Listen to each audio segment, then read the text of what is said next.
इनकार कजो, जे गाल चंगी लगे हथ मथे खणी उन ठहरा जी हिमायत कजो। नसीर गोपांग ज़ुहैब काका।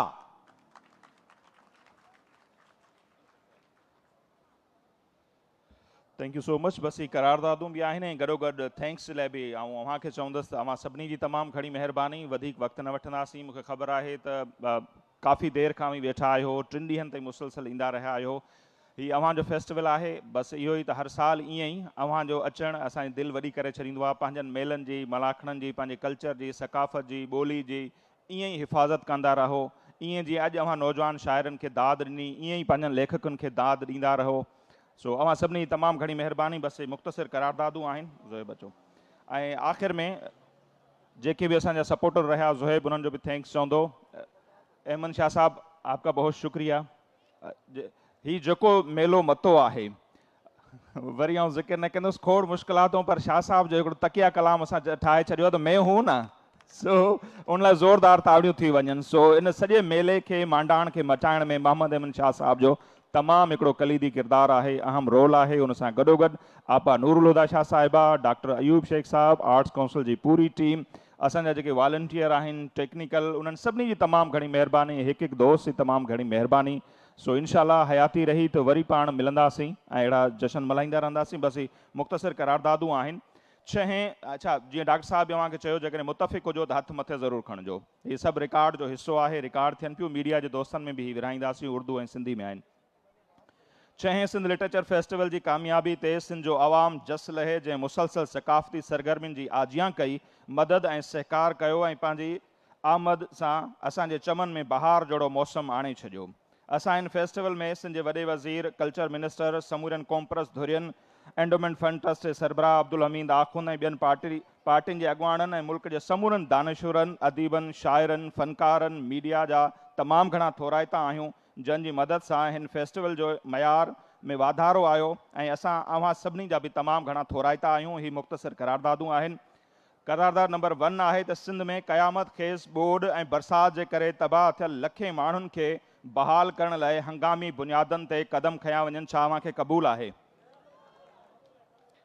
करारदाद नंबर 2 आहे त सिंधु दरिया ते जेकी भी नाजाइज़ अॾावतूं ऐं लंघ आहिनि तन तां बिना देर जे कब्ज़ा ख़त्म कया वञनि ऐं दरिया जी रवानी खे बहाल कयो वञे। करारदाद नंबर 3 आहे त सिंध जी अधु आबादी यानी औरत ज़ात जी तालीम, हुनरी तालीम, समाजी सहायता लाइ क़दम खणी उन्हनि खे ज़िंदगीअ जे हर शोबे में भाईवार बणायो वञे। करारदाद नंबर 4 आहे त सिंध जे स्कूलनि मां 70 लख ॿारनि खे ॿाहिरि रखी अणपढ़ियल बणाइण जूं हरकतूं बंदि थियणु घुरिजनि ऐं उन्हनि जे बिना देर तालीम लाइ जोगा क़दम खयां वञनि। करारदाद नंबर 5 आहे त सिंधी, पंजाबी, पश्तो, पंजाबी ॿोलियुनि खे क़ौमी ॿोलियुनि जो दर्जो ॾिनो वञे ऐं सिराइकी, बिरहावी, शीना, बिल्ती, हिंदको समेत समूरनि ॿोलियुनि खे लिखा पढ़ी उन्हनि जी पूरी करे उन्हनि जी हैसियत जो बिना देर फ़ैसिलो कयो वञे। बाक़ी 5 करारदादूं सिंध लिटरेचर फेस्टिवल जा MD ज़ुहैब काका पेश कंदो। महिरबानी नसीर। करारदाद नंबर 5 आहे। करारदाद नंबर 6 सिंध तोड़े पाकिस्तान में आदमशुमारी जे शुरू कयल अमल खे करोड़े माण्हुनि जी बहालीअ ताईं मुलतवी कयो वञे। ही इजलास सिंध लिटरेचर फेस्टिवल जो ही इजलास चेयरमैन बिलावल भुट्टो ज़रदारी पारां डिजिटल आदमशुमारी ते तहफ़ुज़ ज़ाहिर करण जी आजियां कंदे खाइंसि मुतालबो करे थो त आदमशुमारी जे डिजिटल ऐं टेक्निकल मामरनि खे सुलझाइण खां अॻु इहो सिस्टम बंदि करण जो ऐलान कयो वञे। करारदाद नंबर 7 सिंध जे निसाब के जदीद साइंसी ऐं समाजी बुनियादनि ते ठाहियो वञे। करारदाद नंबर 8 सिंध जे निसाब में माहौलियाती तब्दीली ऐं उन में आवाम जी जागरता जा सबक शामिल कया वञनि। माण्हुनि खे ख़बर पए त माहौलियाती तब्दीलियूं आहिनि छा। करारदाद नंबर 9 कराची जी ॼाण लाइ जनाब गुल हसन कलमती जे किताब कराची सिंध जी मारवीअ खे सिंधी ऐं उर्दू निसाब में उन जी अंग्रेज़ी तर्जुमे खे अंग्रेज़ी निसाब जो हिसो बणायो वञे। करारदाद नंबर 10 सिंध जे नौजवाननि जे हुनरी तइलीम लाइ बंदि पियल हुनरी इदारा बिना देर खोलाया वञनि। अव्हांखे क़बूल आहे? वॾी महिरबानी अव्हां जी। Thank you so much.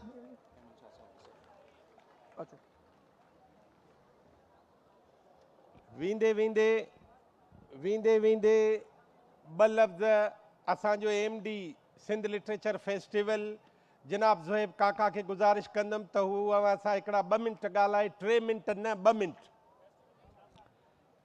वरी महिरबानी डॉक्टर साहब, मुंहिंजे ख़्याल में त काफ़ी ॻाल्हाए चुका आहियूं, पर वरी बि सभ खां जेका इम्पोर्टेंट ॻाल्हि आहे उहा इहा आहे त अव्हां जो हिते अचणु, अव्हां जो हिन फेस्टिवल खे मान ॾियणु, अव्हां जो हिन फेस्टिवल खे दाद ॾियणु, पंहिंजे पसंदीदा जेके राइटर्स आहिनि उन्हनि खे ॿुधणु, उन्हनि सां गॾु वेहणु, इहा असांजी कामयाबी आहे। फेस्टिवल में जेकॾहिं अव्हां न आहियो त लाज़मी फेस्टिवल कामयाबु न आहे, अव्हां जो हुजण सां ई फेस्टिवल कामयाबु आहे। सभ खां अहम ॻाल्हि इहा आहे।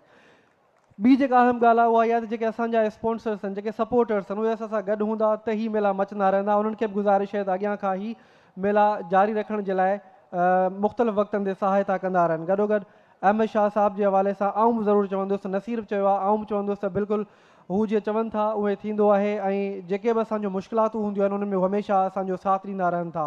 Endowment fund trust, Sindh education foundation, human rights department ऐं आसा पाकिस्तान, उनखां अलावा कल्चर डिपार्टमेंट जा असां थोराइता आहियूं जिन असांजी मदद कई हिन मेले खे मल्हाइण जे लाइ। वॾी महिरबानी, थैंक यू। अहिड़ा 2 मिंट पंहिंजे हर दिल अज़ीज़ ऑर्गेनाइज़र नसीर गोपांग लाइ। नसीर, अव्हां जी ताड़ियुनि में। Thank you so much. बस मूं चयो पियो त हाणे वधीक असां अव्हां जे विच में दीवार न बणिजूं। 3 ॾींहंनि दौरान जेको कुझु थियो मुख़्तसिर जो ख़ुलासो अव्हां खे बयानु कंदा हलूं। 3 मार्च खां पाण जी शुरूआति कईसीं ऐं जॾहिं उहे तस्वीरूं अव्हां यकीनन ॾिठियूं हूंदियूं, जेकॾहिं ॾिसंदा तव्हांजी दिलि ख़ुशि थी वेंदी। जेका असीं दावा कंदा आहियूं त हीउ मुल्क हिकिड़ो हसीन गुलदस्तो आहे, उहो तॾहिं कंप्लीट थिए थो, मुकमल थिए थो जॾहिं असीं सभु गॾिजूं था। सो उनजी हिकिड़ी कोशिशि कंदा आहियूं। सो इफ़्तिताही तक़रीब जूं तस्वीरूं अव्हां ॾिसंदा। हिन स्टेज ते अव्हां खे जेके आहिनि सलीम साफ़ी साहब बि नज़र आया हूंदा। हिन स्टेज ते अव्हां खे मुशाहिद हुसैन सैयद बि नज़र आया हूंदा। हिन स्टेज ते अव्हां खे हसन अब्बास बि नज़र आया हूंदा। फ़कीर एजाज़ुद्दीन साहब बि नज़र आया हूंदा। सो मुख़्तलिफ़ सूबनि खां कोशिशि रही आहे त ऐं प्रोफेसर जावेद चांडियो साहब सिराइकिस्तान जी नुमाइंदगी करण लाइ आया हूंदा। ऐं सिंधु दरिया लिविंग इंडस ते हिकिड़ो शानदार सेशन थियो ऐं उहो बि यकीनन ॿुधणु जहिड़ो हो, छाकाणि त दरिया आहे त हीउ मुल्क आहे। ऐं हाणे 75 सालनि खां पोइ मूंखे अॼु तमामु घणो यादि पियो अचे मोहम्मद अली शाह साहब फिशर फोक फोरम जा सरबराह, जेके असांजे TV टॉक शो में अची बार बार इहो मुतालबो कंदा हुआ त दरिया बि हिकिड़ी ज़िंदा आहे, ज़िंदा एंटिटी उनखे तसवर कयो वञे। तॾहिं उन जे ॻाल्हियुनि ते को ध्यानु न ॾिनो वियो। अॼु असांजो ज़िंदा दरिया डेड रिवर में तब्दील थी चुको आहे।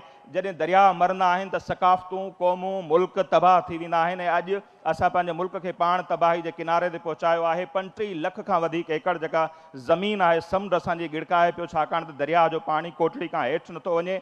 इंडस डेल्टा मुकमल तबाह आहे।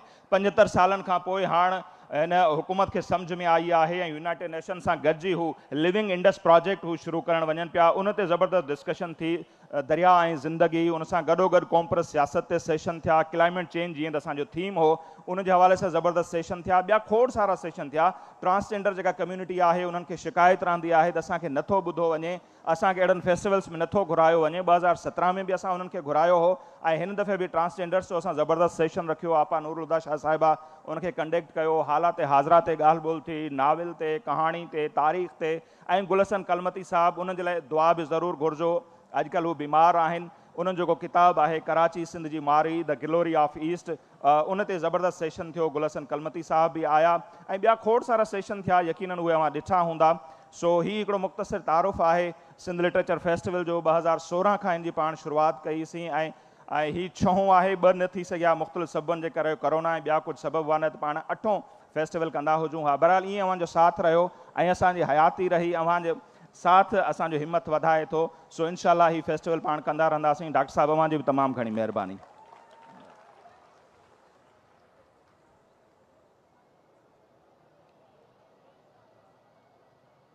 अक्सर माण्हू मौत जे डप खां अक्सर माण्हू मौत जे डप खां हर हर मरंदा जीअंदा आहिनि। अक्सर माण्हू मौत जे डप खां हर हर मरंदा जीअंदा आहिनि। के माण्हू मौत खे मारे, के माण्हू जीअंदे जीअंदे मौत खे ॿारे वेंदा आहिनि। हींअर आउं दिलि जे गहराइनि सां गुज़ारिश करियां थो सिंध लिटरेचर फाउंडेशन जी chairman, arts council of Pakistan जी जॉइंट सेक्रेटरी, सिंध जी हमालिया जहिड़ी सगारी दानिश्वर ऐं लेखका मोहतरमा नूरुल हुदा शाह साहिबा खे त हू अचे अवां सां ॿ चारि ॻाल्हियूं कनि।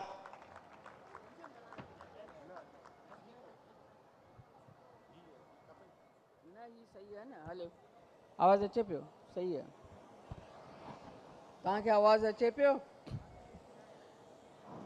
मुंहिंजो ख़्याल कोन्हे आवाज़ आहे। ॿुधी छॾियो मूंखे। हलो, हाणे सही है। छऊं सिंध लिटरेचर फेस्टिवल पंहिंजी पुॼाणी ते पहुतो। अवां नौजवाननि खे तमामु घणी मुबारक हुजे। ऐं सिर्फ़ु ॿ लफ़्ज़ ॿ सवाल तव्हांजे विच में छॾींदसि। ही जेको हिन वक़्तु इहो हंगामो, इहा राय, इहे लफ़्ज़ शुरू कया विया आहिनि त ही मेड़ा मलाखड़ा बंदि करियो, हिन में सिंध जो पैसो ज़ाय थो थिए, ही सिंध जो पैसो खणी ॿाहिरि न वञो, ॿाहिरि ही सभु कुझु न वञी करियो। ऐं सिर्फ़ु उन जा जवाब नंढड़ा मुख़्तसिर तव्हांखे ॾींदसि। कराची आर्ट्स काउंसिल उन ई वहकिरे में उन खे बि विधो वियो आहे ऐं सुभाणे परीहं ही कोर्ट में हाज़िर बि थींदा, जवाब बि ॾींदा, पेश बि थींदा ऐं वॾे शान मान सां अवां सभिनी जी मौजूदगी खणी वेंदा त असां ही कम कया आहिनि, असीं आया आहियूं, असीं ॾोहारी आहियूं। पर यादि रखिजो, का बि क़ौम शऊर सां जीअरी रहंदी, उहा क़ौम मरी वेंदी जंहिंमें ॻाल्हाइणु, सवाल करणु, इख़्तिलाफ़ करणु, ॻाल्हाइणु पाण में, सोचनि जी, ख़्यालनि जी ॾे वठि करणु, इहो सभु बंदि थी वेंदो। नचणु, ॻाइणु, सकाफ़त, टुपणु, शाइरी, सभु कुझु क़ौम खे जीअरो रखे थो। छा अव्हीं चाहियो था त जीअं दरिया सुको आहे तीअं माण्हू बि सिंध जा सुकी वञनि? जे अव्हीं इहे चाहियो था त चओ हा ही सभु बंदि करे छॾियो। जे तव्हीं चाहियो था त दरिया खां बि तिखी रफ़्तार सां ऐं वहकिरे सां सिंधी क़ौम वहंदी रहे, हलंदी रहे, इंडस जा सॼा रस्ता लताड़ींदी अॻियां वधंदी हले, त तव्हां सभिनी खे हिकु आवाज़ थी चवणो पवंदो त इहे फेस्टिवल्स जेके हिते थियनि था, न रुॻो कराची आर्ट्स काउंसिल में, न रुॻो सिंध में, पर सॼे मुल्क में जंहिं ॿोलीअ में थियनि था, इहे हलंदा रहण ॾियो। क़ौमुनि जो मौत असांखे मंज़ूर नाहे, ॿोलियुनि जो तबाह थियणु असांखे मंज़ूर नाहे, शऊर जो तबाह थियणु असांखे मंज़ूर नाहे। इन लाइ तव्हांखे, असांजो कमु हीअ आहे, तव्हांजो कमु उन असां सां गॾिजी उन जे लाइ आवाज़ उथारणु आहे। ॿी ॻाल्हि, सिंध गवर्नमेंट जेकॾहिं हिन में पैसो सिंध गवर्नमेंट जो सकाफ़त खातो, जेकॾहिं बि जंहिं बि ॻाल्हि में सकाफ़त, अदब, इल्म जे जंहिं बि मामले में जेकॾहिं पैसा ॾिए थो त हुनजो कमु ई इहो आहे।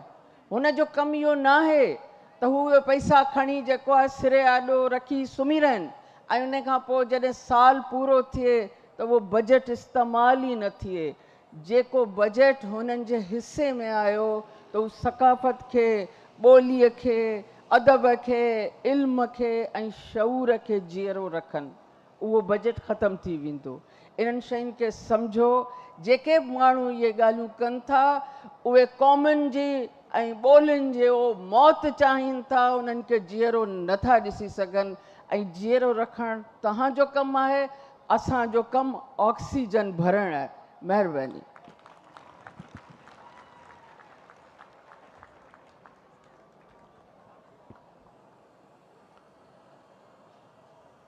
जहां खे ॾियो मुबारकूं, जहां खे ॾियो मुबारकूं, असीं पिया काहींदा अचूं, नवनि सुरनि सां ज़िंदगी जा गीत ॻाईंदा अचूं। ॾिसो त आसमान खे ज़मीन ते लाहींदा अचूं, नवनि सुरनि सां ज़िंदगी जा गीत ॻाईंदा अचूं। इजो हू निकितो बहकंदड़ जुलूस आफ़ताब जो, पियो आहे लीड़ू लीड़ू थियो कफ़न अंधेरी राति जो। निशान नज़र अचे पयो मंजिले निजात जो ऐं ॿोॾ जा वधे पयो हू काफ़िलो हयात जो क़यामतूं क़यामतुनि पुठियां उथारींदा अचूं जहां खे ॾियो मुबारकूं असीं पिया खाईंदा अचूं। इंतिहाई एहतराम जा आर्ट्स काउंसिल जे सदर ऐं 6 सिंध लिटरेचर फेस्टिवल जे भाङे भाईवार मेज़बान अहमद शाह खे गुज़ारिश थो करियां त पंहिंजे ख़्यालनि जो इज़हार करे।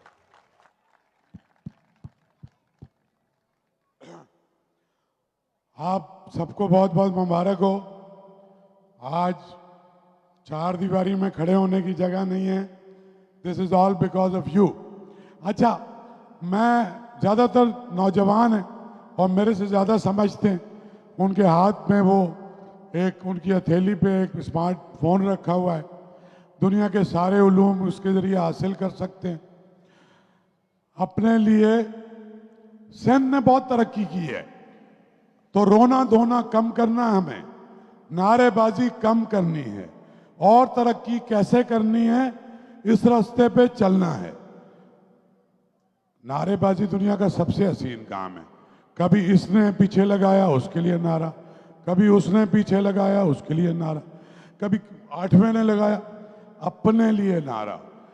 सबसे पहले सिंधियों के निजात का, सभी के निजात का एक रास्ता है मीनिंगफुल एंड क्वालिटी एजुकेशन। ठीक है, सबसे ज्यादा। और सिंध ने बहुत तरक्की की है इसमें। हमारे दोस्त अमेरिका से आए हुए हैं। ये डॉक्टर अयूब, ये कंबर अली खान का रहने वाला, चांडका में पढ़ा है। इसकी एक बेटी ने आगा खान से ग्रेजुएशन की, अमेरिका में पोस्ट ग्रेजुएशन कर रही है और टॉप डॉक्टरी दोनों में अभी भी कर रहे हैं।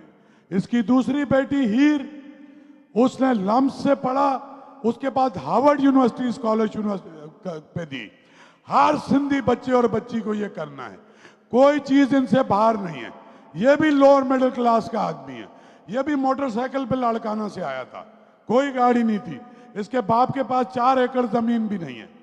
तो अगर कोई ये कहता है कि महरूमी है, जमीन नहीं है, डिटर्मिनेशन चाहिए, कन्विक्शन चाहिए, पैशन चाहिए और नारों से गुमराह होना नहीं चाहिए।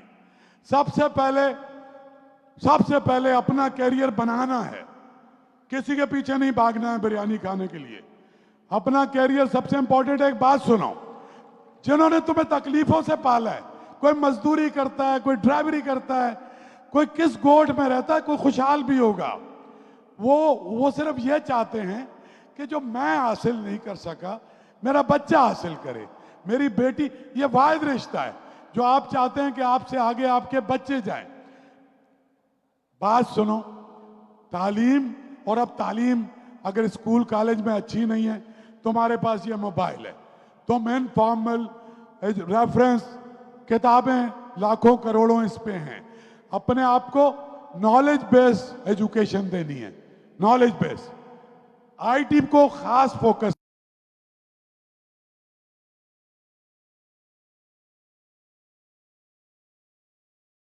फार बेटर देन अदर कंट्री। लेकिन इंडिया $175 बिलियन हर साल आईटी के सॉफ्टवेयर से एक्सपोर्ट करता है। हम $3 बिलियन तक नहीं। हमारा एक साथी लाड़काना का मसूद अंसारी जर्नलिस्ट था, अमेरिका में रहता है। उसने हाला में एक सेंटर बनाया है, 600 बच्चे ट्रेन किए हैं, 50-55 हजार रुपए से वो मेडिकल बिलिंग करते हैं। आप हाला में बैठ के, कंडियारों में, उमरकोट में, कंबर अली खान में, घर में बैठ के पैसे कमा सकते हो, डॉलर में कमा सकते हो। आप रिवायती टकरें खानी कि सिर्फ डॉक्टर बनना है, सिर्फ इंजीनियर बनना है, सरकारी नौकरी करनी है। अगर मिल जाए, आपको पता है सरकारी नौकरी किसको मिलती है? हाथ खड़ा करो, पता है ना किसको मिलती है? गरीब के बच्चे को कितनी मिलती है ना? तो शायद 1-आधा% कहीं हो जाए। रिलाय नहीं करो, हुकूमत पे भी नहीं करो, किसी और पे भी नहीं करो, अपनी जात पे करो। जब सफर कोई इख्तियार किया, अपने साये पे एतबार किया। अल्लाह की जात, अपना साया, ये काम करना है। और भाईजान अदी नूरुद्दीन को पता है 1 यूनिट में सिंधी की कोई से नहीं थी, पूरे सिंध में एक यूनिवर्सिटी नहीं थी, 2 कॉलेज नहीं थे। हमने सफर भी किया लेकिन हमने बहुत सारी तरक्की भी की है। पूरी दुनिया में आपको सिंधी मिलेगा, कारोबारी सिंधी भी मिलेगा, दानिश्वर सिंधी भी मिलेगा, इंटेलेक्चुअल भी मिलेगा, आईटी इंजीनियर भी मिलेगा। बहुत बड़ी कामयाबी है और ये उसी वक्त हुआ है जब सिंधियों को ये शऊर दिया, रसूल बख्शपलीचो ने दिया, या साइंस जीएम सैयद ने दिया, जुल्फिकार अली भुट्टो ने दिया, इब्राहिम जोयो ने दिया, सिराज मेमन ने दिया। वो क्या करते थे? वो काम करो, वो किसी के नारे के पीछे नहीं भागते थे। वो सिंधी हारी औरत को गांव से निकाल के, ये अजूरा शेख बैठी हुई है, उसने उसको निकाल के जुद्दोजहद में लगाया, पढ़ने पे लगाया, कार्ल मार्क्स भी पढ़ाया, सारे उलूम पढ़ाए, कुरान भी पढ़ाया और कहा कि अपने लिए जुद्दोजहद, तुम्हारे रोल मॉडल है ना ये लोग, है ना, उनके रास्ते पे चलो, उनके नारों पे नहीं, उनके रास्ते पे, जो तुमसे वो चाहते थे, जिस सिंध का वो ख्वाब देखते थे। अगर तुम चाहते हो कि ये हमारे रहनुमा हैं, और वो उनका काम क्या था, 100 किताबें लिखी हैं जीएम सैयद ने, 100 से ज्यादा किताबें इब्राहिम जोयो ने लिखी हैं, सिराज मेमन ने लिखी हैं, नबी बख्श बलोच ने लिखी हैं, शमशीरुल हैदरी ने लिखी है। तुम्हारे रोल मॉडल अपने ठीक करो, किसी नारे में नहीं जाओ, वोट दो अपनी मर्जी से, टाइम इन के ऊपर जाया नहीं करो। हुकूमतों को प्रो पीपल होना पड़ेगा। 60% से ज्यादा तुम लोग हो इस मुल्क। चाइना में पता है तुम्हें, मैं लंबी तकरीर नहीं करूंगा, इसके बाद आके अबाब बुकटियों से, लेकिन तुमसे मेरी मुलाकात हो गई ना मेरी जान। चाइना में उसका सबसे बड़ा बोझ तुम्हें पता है क्या था? उसकी आबादी, उसको रोटी नहीं खिला सकते थे। Hundreds of billions of dollar वो उस आबादी उनको कमा के देती है। किया क्या उन्होंने? उन्होंने अपनी अनस्किल्ड लेबर को स्किल्ड कर दिया। मशीन मैन भी है, कंप्यूटर। हमारा फोकस सारा यूनिवर्सिटियों से ज्यादा फजूल 90% तालीम यूनिवर्सिटियों में होती है।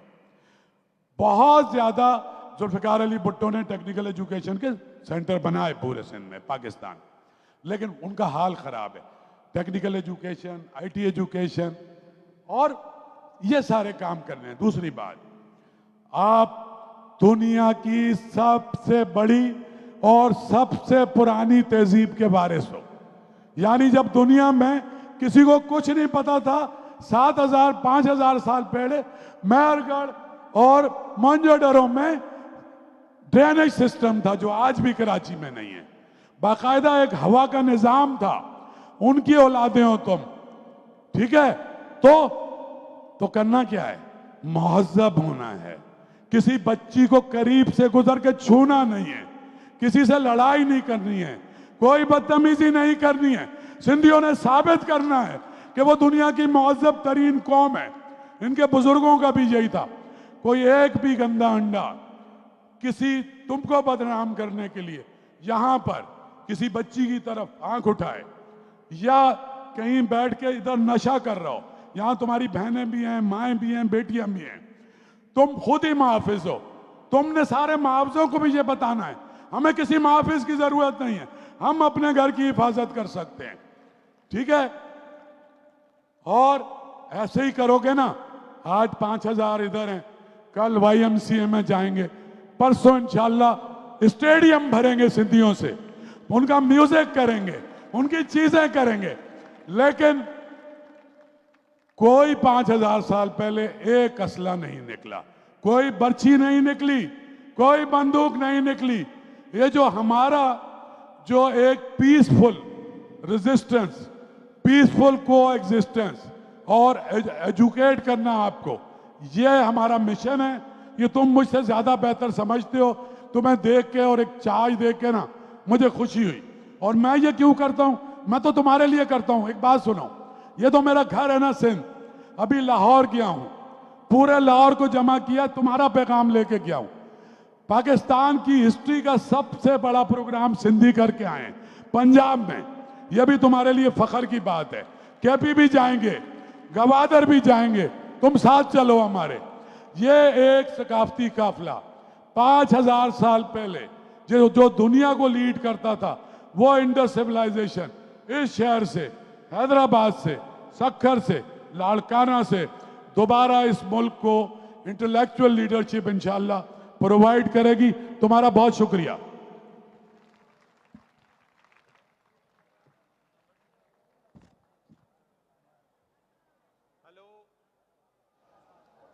हलो, हिन फेस्टिवल जी आख़िरी ॻाल्हि वाब बुक्टी ऐं सैफ समेजो, अरसलान शेख ऐं आर्ट्स काउंसिल अकेडमी जा वॾा फ़नकार हिते जेसि ताईं पहुचनि, आउं तव्हांखे हिकिड़ी घर जी ॻाल्हि थो ॿुधायां। अवाम जेके वालदेन आहिनि, रोज़ पंहिंजे पुटनि ऐं धीउरुनि सां अधु मुनो कलाक वेही उन्हनि खां हाल अहवाल त वठो त कनि छा था। अवाम जेके भेणूं आहिनि से भाइरनि खां पुछनि, जेके भाइर आहिनि से भेणुनि खां पुछनि, पंहिंजे घर खे गॾु करे ऐं पंहिंजा मसइला गॾिजी हल कयो ऐं हिननि समूरनि माण्हुनि जे लाइ हिन 6 फेस्टिवल जूं आख़िरी ताड़ियूं वॼायो। पोइ यारी हूंदी ऐं वाह बुक्टी हूंदो, सैफ समेजो हूंदो, अरसलान शेख हूंदो ऐं अमन जे गीत खणी अचण वारी आर्ट्स काउंसिल जी अकेडमी हूंदी। हिकिड़ा 2 मिंट असां सां गॾु हुजो, नंढड़ी साई खां पोइ वरी था मिलूं। अव्हां जी वॾी महिरबानी।